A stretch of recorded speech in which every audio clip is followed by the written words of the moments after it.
Una sa ating mga balita, inilatag na ng prosecution ang posibleng maging daloy ng impeachment trial laban kay Vice President Sara Duterte. Sa darating po yan na Lunes, Hulyo 6, kabilang na ang presentasyon ng mga ebidensya at pagharapa ng mga testigo sa Senate Impeachment Court. Earl Tobias sa report.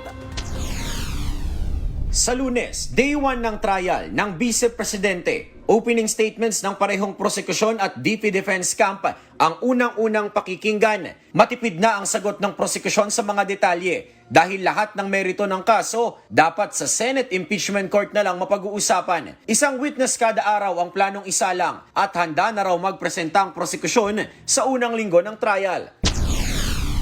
Meron na kaming sinabmit kasi requirement ng pre-trial order na 3 days before the hearing, dapat ilista na namin ang mga witnesses para walang surprise. Hindi naman na maghahain ng prosekusyon ng kanilang komento sa pre-trial order ng Senate Impeachment Court. Paliwanag ni House Prosecution Legal Spokesperson Attorney Jay Tolosa, yan ang pinal na desisyon ng prosekusyon para hindi na magamit pang dahilan na ma-delay ang July 6 na start ng paglilitis. Sabi naman ni Prosecutor Terry Ridon, ipauubaya na nila sa loob mismo ng Senate Impeachment Court ang desisyon sa hiling nilang mabuksan ang selyadong BIR box na naglalaman ng tax records ni VP Sara Duterte at asawang Attorney Man Scarpio. Paliwanag naman ni Private Prosecutor Attorney Lorna Capunan, Ang posisyon ng prosecution dapat transparent, dapat sa impeachment court.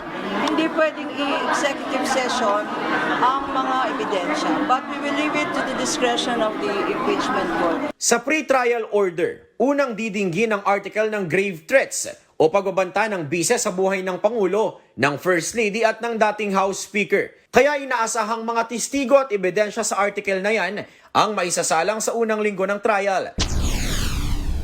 We are very much ready, no?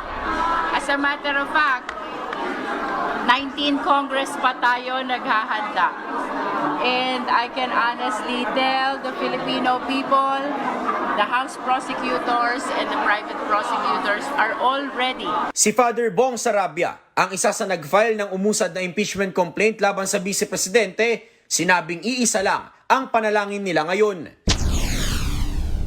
And I hope that that would convince also the senator judges.